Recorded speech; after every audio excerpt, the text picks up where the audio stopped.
Bienvenidos. Hoy vamos a poner en contexto tres temas muy importantes para entender lo que está pasando en el mundo. Vamos a hablar de los resultados electorales en el Perú, ya cada vez más confirmados. Vamos a hablar también sobre la posibilidad de un acuerdo de paz entre Estados Unidos e Irán y todo lo que ha venido ocurriendo en las últimas horas. Y vamos a hablar también sobre Colombia, porque en los próximos días se realizará la segunda vuelta y sabremos quién va a ser el próximo presidente de ese país. Pero comencemos con la situación en Perú, porque la última vez que hablamos de este tema todavía había un conteo que las proyecciones estadísticas señalaban que la ganadora iba a ser Keiko Fujimori, pero todavía habían algunas dudas al respecto y las personas todavía tenían algunas reservas de decir que ese iba a ser el resultado.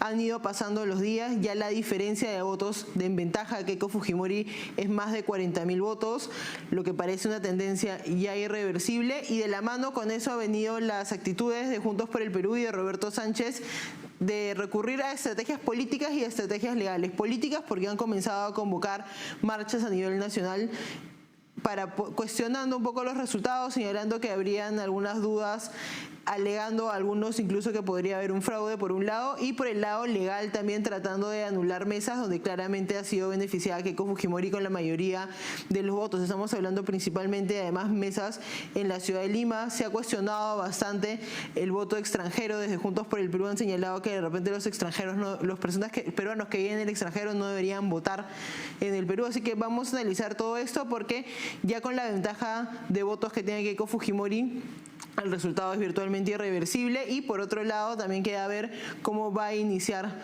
su gobierno con esta oposición de Juntos por el Perú. Y para conversar sobre estos temas nos acompaña el director periodístico de TV Libertad, Renan Ortega. Bienvenido, Renan.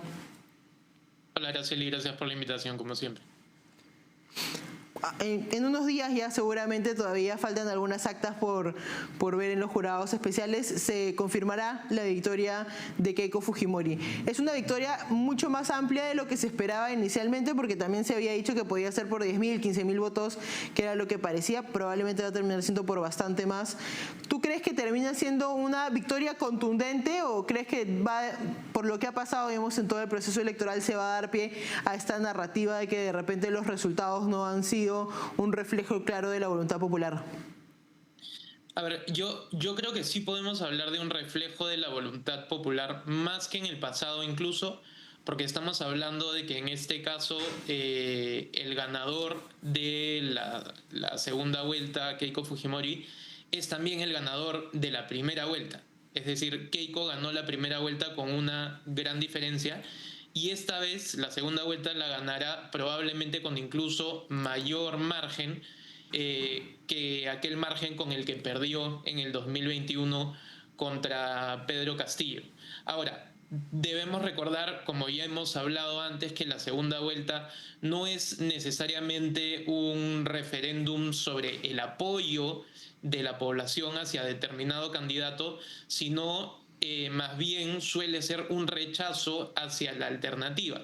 Entonces, en este caso, por un margen mínimo, ha habido un rechazo mayoritario hacia la opción de izquierda y hacia la opción que buscaba que tenía una propuesta, que tiene una propuesta antisistema. Pero además hay un dato importante, que es mucha gente está atribuyendo la victoria de Keiko Fujimori al voto extranjero, como si se tratara de personas que no son del Perú, pese a que muchas personas de clase media e incluso algunas de clase media baja viajan al extranjero para buscar oportunidades. Tenemos que tomar en cuenta que la razón por la que Sánchez no está obteniendo un resultado como el de Castillo es porque le ha ido peor en lugares donde Castillo consiguió un margen mayor, en lugares como el Cusco. Incluso dentro de Cajamarca hay muchas zonas donde no ha sacado el mismo margen que logró Pedro Castillo, lo que refleja un apoyo que ha incrementado, no necesariamente un apoyo, pero digamos, ha hecho una peor campaña y ha conseguido peores resultados que su predecesor, ¿no? A pesar de que ha hecho campaña con el sombrero y todo.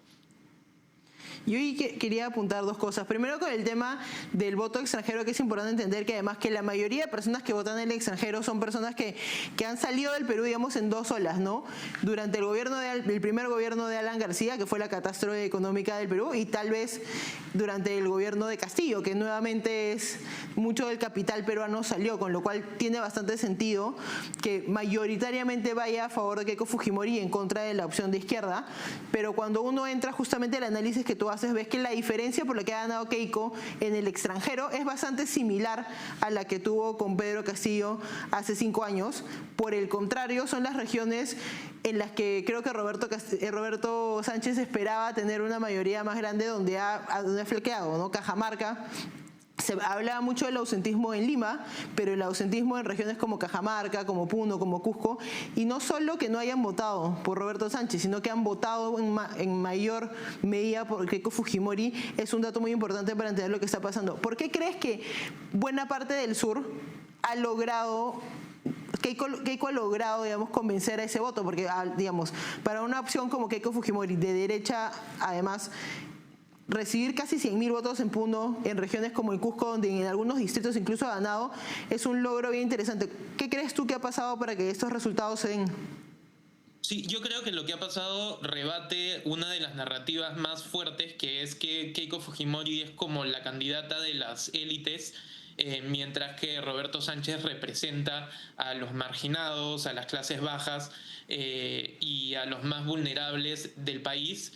Y de hecho, si tú miras dónde es que a Roberto Sánchez le ha ido mejor o dónde ha podido aumentar márgenes, en realidad es en los distritos más pudientes de Lima, como San Isidro, Miraflores, donde a Roberto Sánchez le ha ido mejor de lo que se esperaba. Y también es Lima donde Roberto Sánchez ha concentrado buena parte de su campaña, mientras que en Puno, quizás porque se pensaba que era una zona que ya tenían ganada, no se ha hecho el mismo trabajo.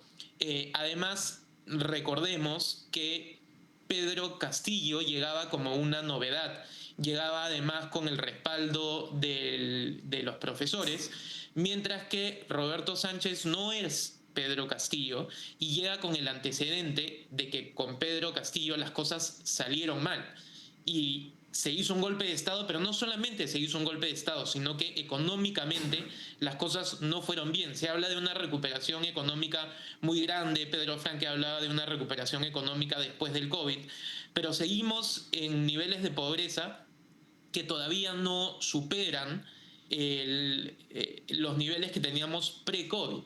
Entonces, lo que ha habido es en realidad un fracaso económico y probablemente un desencanto de personas que antes sí hubiesen votado por Roberto Sánchez, que ahora se han visto quizás traicionados por la promesa de Pedro Castillo. Pero también hay un dato importante que yo sospecho tiene mucho que ver, que es hay un debilitamiento de la izquierda regional y un debilitamiento de la izquierda en Bolivia. Y eso es esencial porque en la campaña de Pedro Castillo, recordemos que había mucha cercanía con Evo Morales, recordemos que incluso Cerrón se reunió después de la victoria de Pedro Castillo con Evo Morales en territorio peruano, y ahora lo que sucede es en Bolivia ya no está en el poder la izquierda, sino que está en el poder Rodrigo Paz, y las fuerzas de Evo Morales están concentradas en desestabilizar a Rodrigo Paz. Entonces, probablemente cualquier influencia política del socialismo del siglo XXI que podía venir desde afuera ya no es la misma de antes, ¿no? Entonces, yo creo que ese es un factor que probablemente ha tenido también algo que ver en márgenes que para una elección tan cerrada terminan siendo determinantes para el resultado. Sí, justo, es un buen punto, porque además, digamos, las campañas políticas son particularmente caras, nada es gratis, y ciertamente el flujo de dinero que entró a la campaña de Pedro Castillo creo que es algo que, a pesar de que Roberto Sánchez tiene el apoyo de la minería ilegal, no es exactamente lo mismo.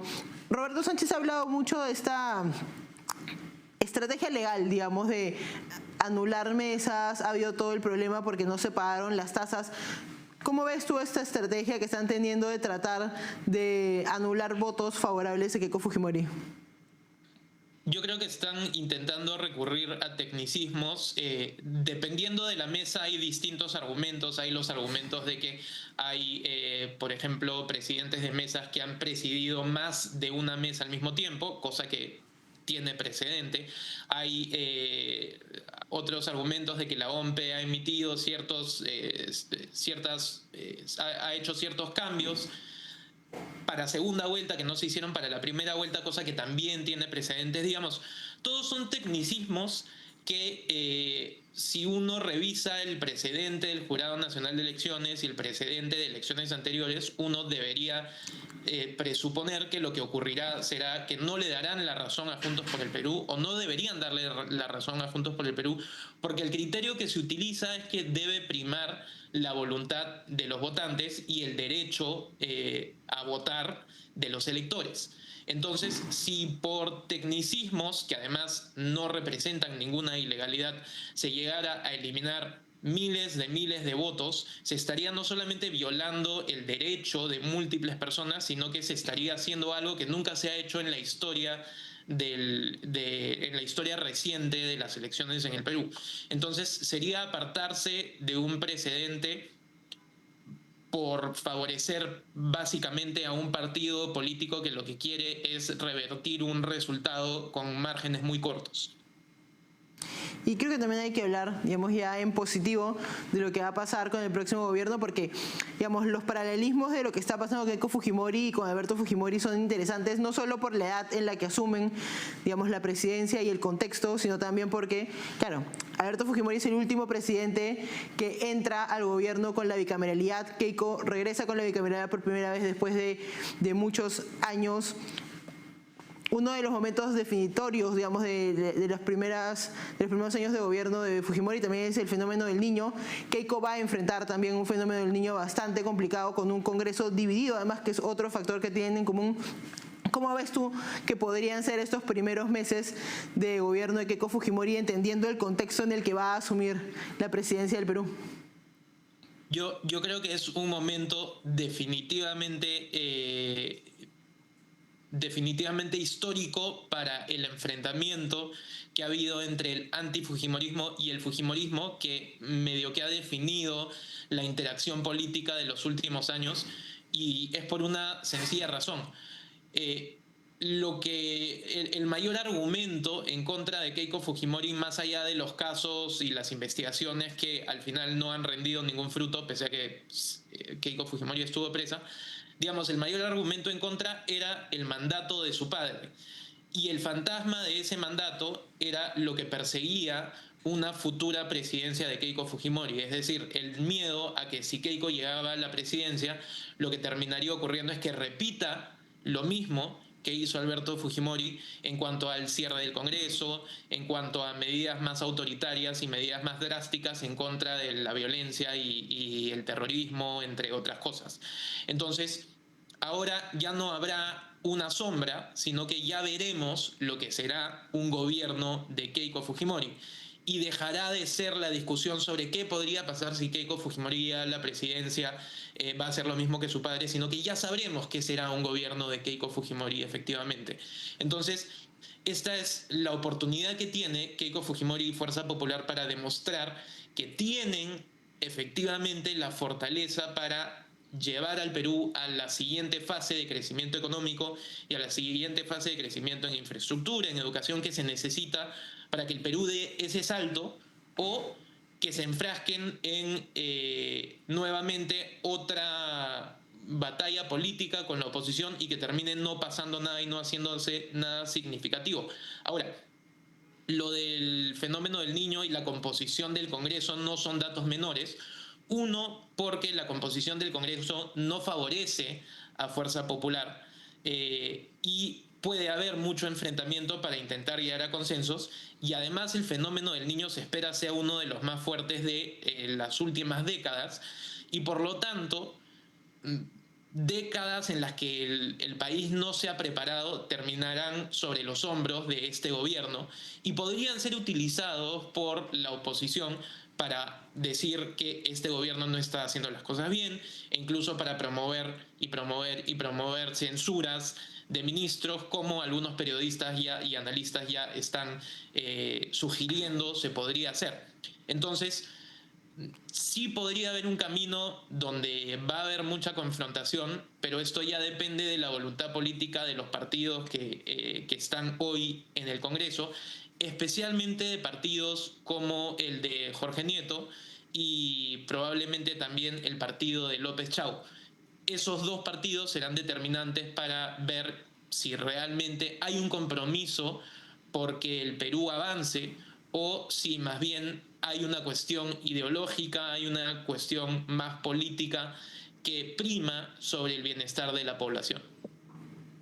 Y el tema del fenómeno del Niño es algo de lo que deberíamos hablar un poco más, porque además concuerda con otro momento raro de los próximos meses que se le viene a Keiko Fujimori, ¿no? Porque uno, digamos, podría decir, ok, ella juramenta y va a venir adelante con una política de implementación de gestión de riesgos de 6 meses espectacular, pero lo cierto es que se enfrenta a otro obstáculo, que es que hay elecciones regionales y municipales en noviembre, a puertas también de lo que sería la implementación y ese cambio de gobierno, digamos, en las municipalidades a nivel regional y provincial, también va a dificultar un poco esa coordinación que podría haber, así que van a ser momentos bastante complejos, pero que también podría ser una oportunidad importante también para comenzar, digamos, el gobierno con un llamado a la unidad nacional enfrentándose a este grave desastre que podría estar ocurriendo en el Perú en los próximos meses. Sí. Muchas gracias por acompañarnos, Renan. Gracias, Araceli, como siempre. Vamos a una pausa y volvemos.